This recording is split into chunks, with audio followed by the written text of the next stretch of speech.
Welcome to Banking Blessings Ministry, where we learn, share, and disseminate God's purpose for human interactions and relationships. Our theme is how to lay up treasures in heaven by working with God to provide for the needs of others, delivering service to humanity, and being good stewards of God in every environment. Our method is to study the Word of God, focusing on the human interactions contained in it in order to glean patterns, principles, and motivation to become more effective in touching lives and thereby banking blessings.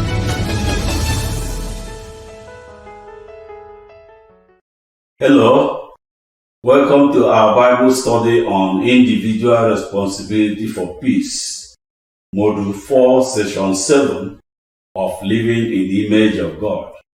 I am Goodluck Ofebu. Hello, I am Obe Ofebu. We welcome you to this Bible study brought to you by Banking Blessings Ministry. Hello, I am Tochukwu Chiobi. We will discuss Christ's teaching, explanation by Apostle Paul, and several examples from events in the Bible to understand the individual responsibility regarding peace. We will discuss peacemaker examples from Jesus, Paul, Daniel, and a city clerk in Ephesus. God creates every person to represent Him in interactions with others. To be for others what God would be for them if He lived with us in human form. He provides resources to empower every person to perform the responsibilities. Also, He blesses those that do. Our program seeks to understand the meaning of living in the image of God. Resources that God has provided to guide us. And human responsibilities and benefits of living in the image of God. Let's dive right in to learn, test, and share from God's message. Our study begins with Christ's declaration of the individual responsibility for peace in the Sermon on the Mount. We will see that the declaration announces His binary classification of people based on performing the individual responsibility for peace. Our study continues with an explanation of the individual responsibility for peace based on Paul's letter to Romans. There, Paul advises every person to seek a path to peace in every situation. Focus on aspects that depend on you, irrespective of what others do or fail to do.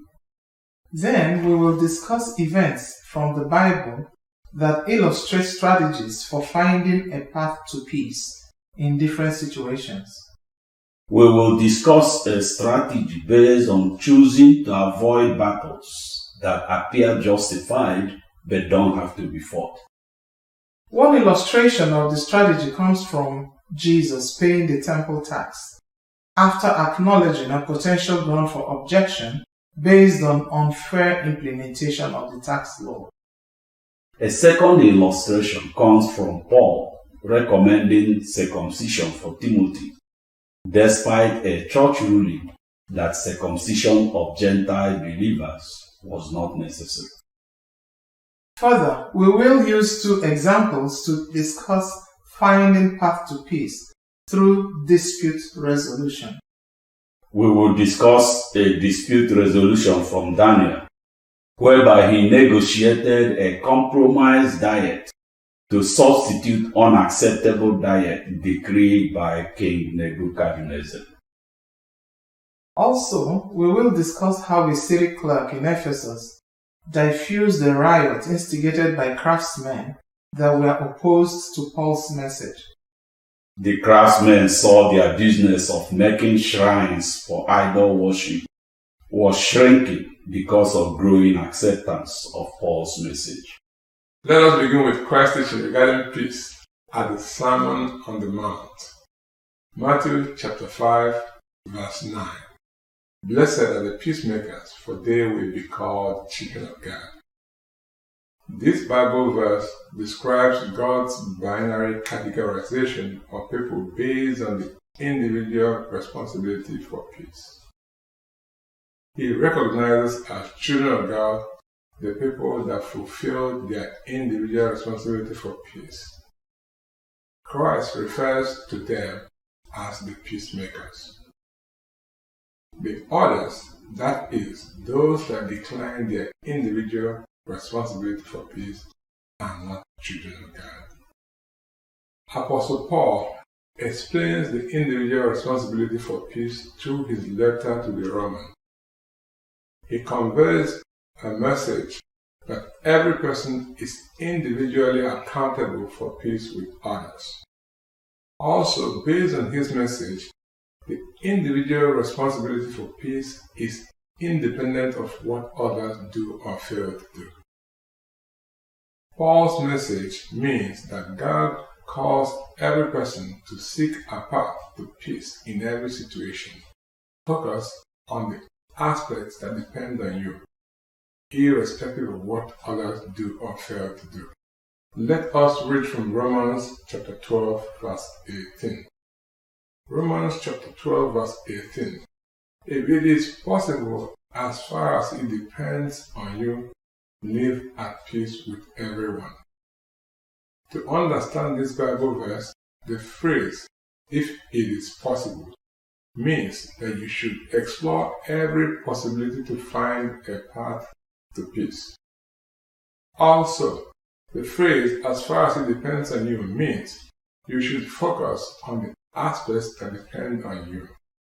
That is, find a path to peace and perform your responsibility irrespective of what the other party does or fails to do. The Bible provides several examples for finding path to peace. We will discuss 4 examples that fall into 2 general categories. The first category consists of choosing to avoid battles that may appear justified but don't have to be fought. We will discuss 1 example from Jesus and 1 from Apostle Paul. The second category consists of mediation, that is, finding a path to peace through conflict resolution. We will discuss 1 example from Daniel and 1 from an event that occurred in Ephesus during Paul's second missionary journey.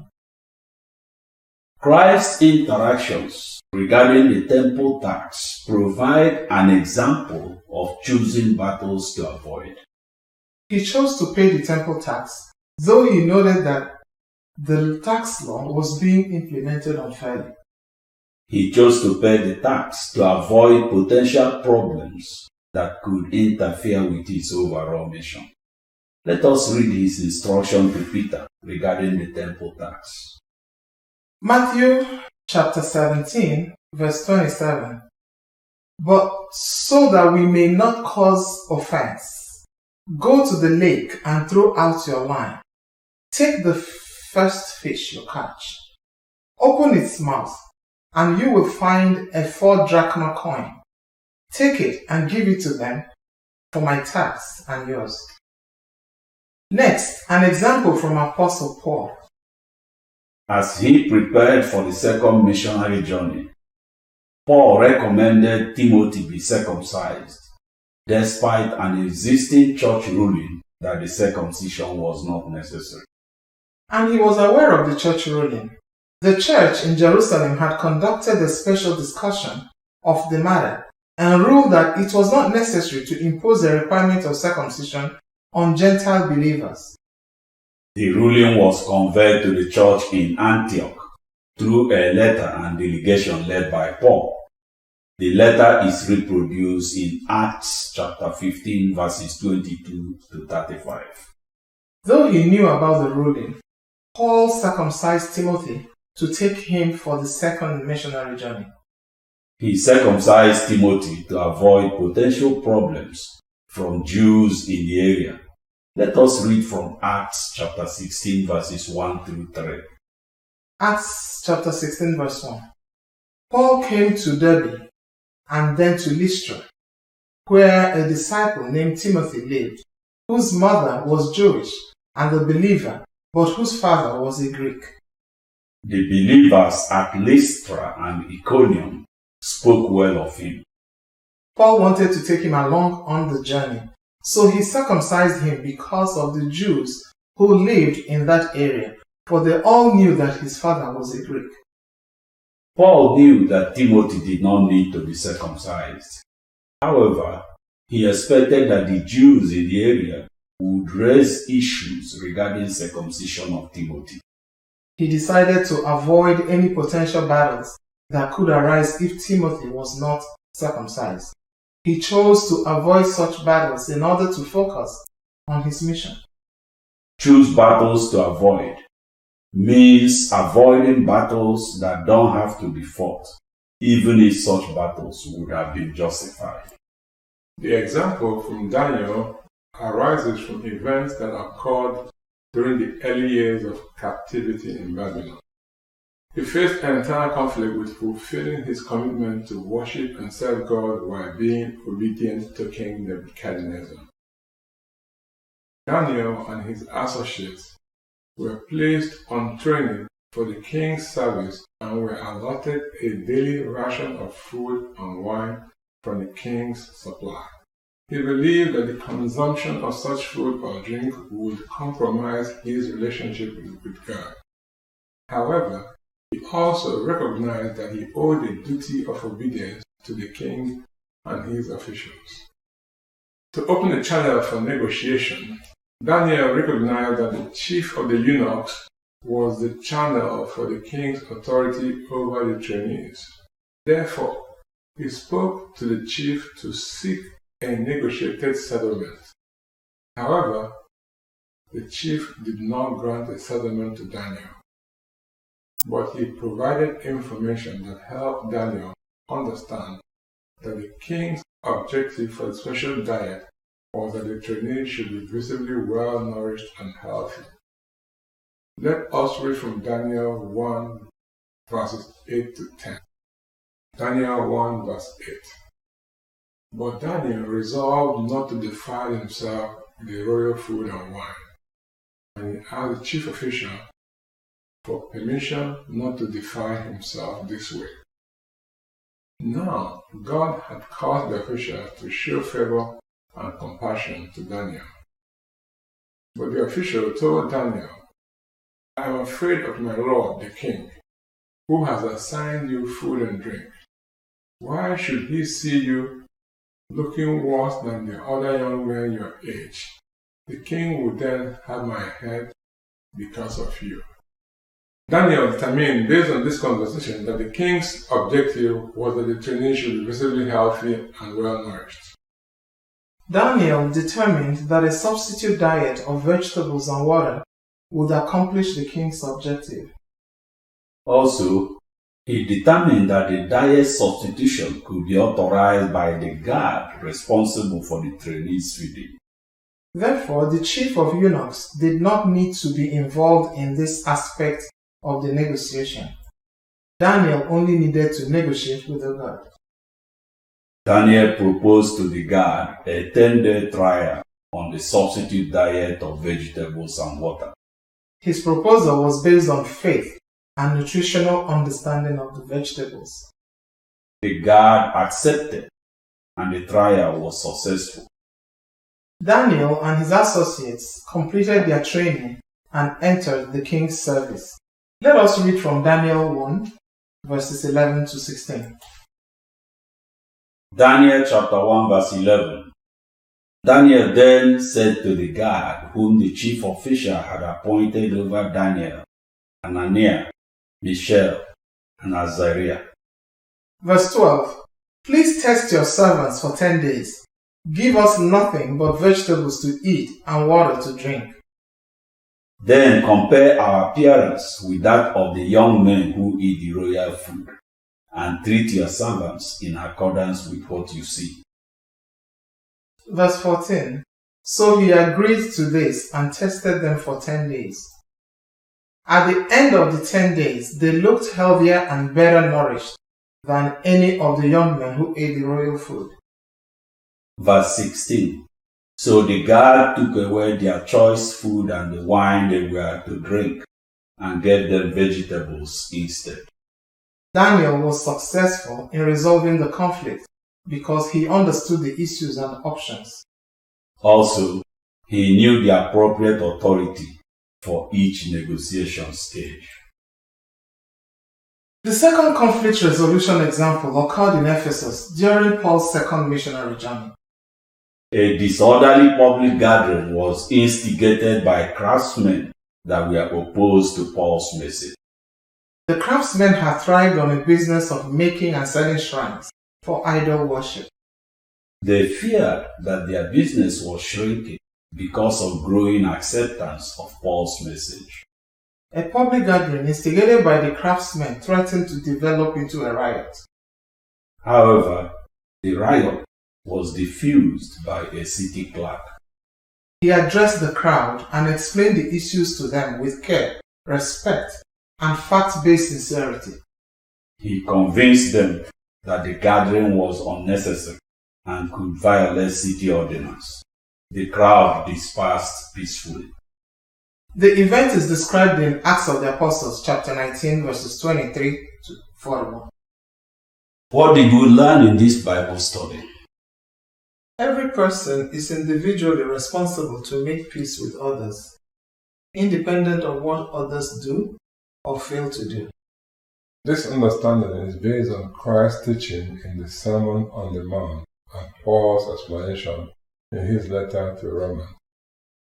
Paul's message means that God calls every person to seek a path to peace in every situation. Focus on the aspects that depend on you, irrespective of what others do or fail to do.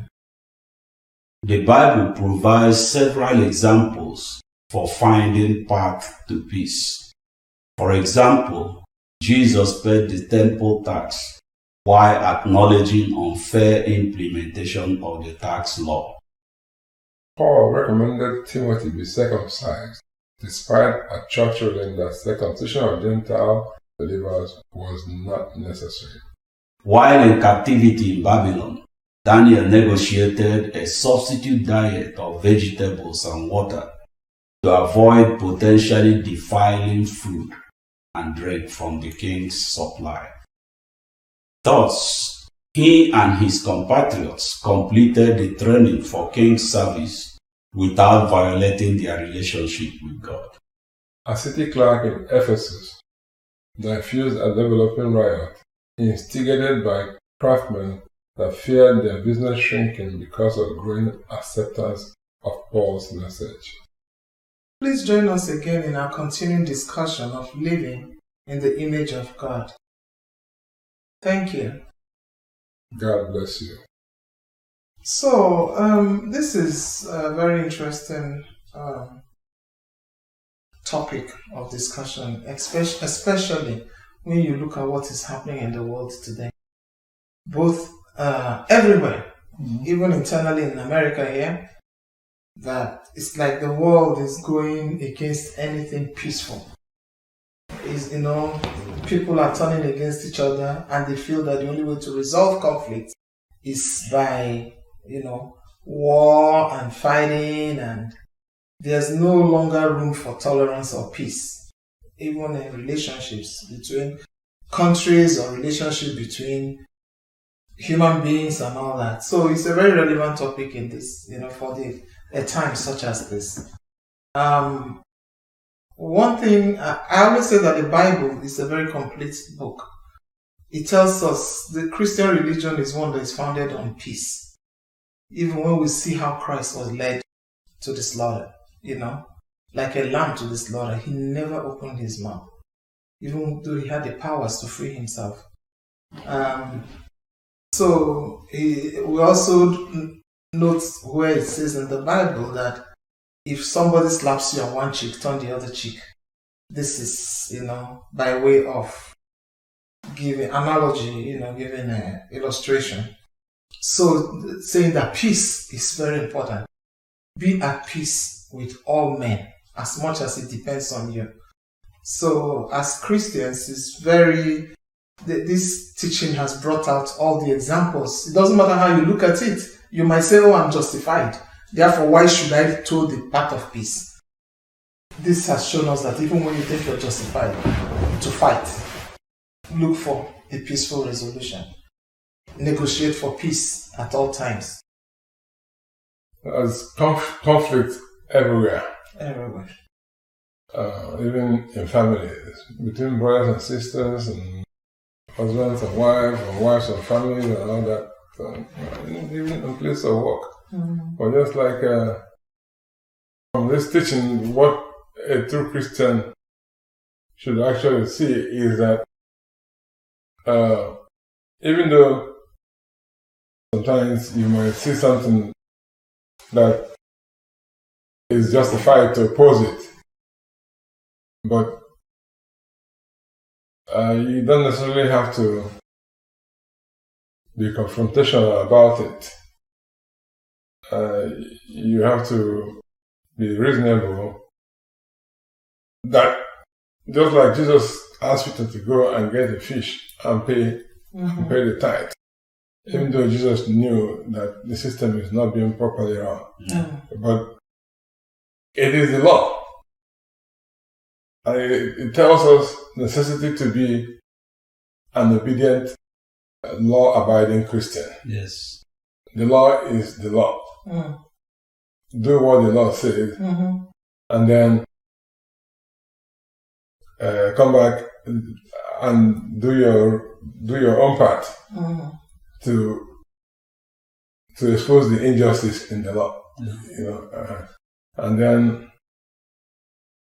just like Paul did with Timothy, because sometimes we might be saying, let us go there if we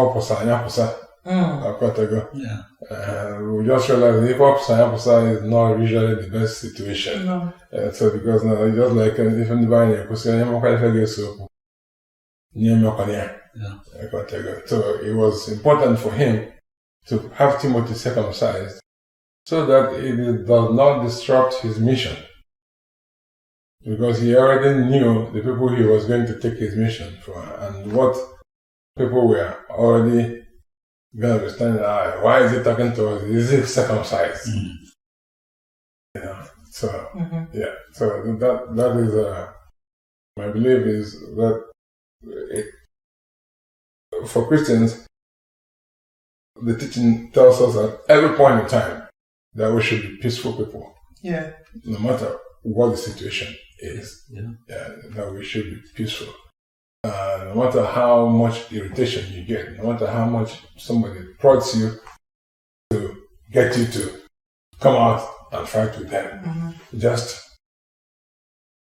let them say what they want to say. But so the path of peace. Yeah, just keep your silent and do what you know you're doing like it's right. Yeah. The only thing I will add is that kind of say, I'm sorry I didn't tell the full story of the riot in Ephesus. I think we ran out of time, but the Bible passage is very clear. The city clerk did something heroic.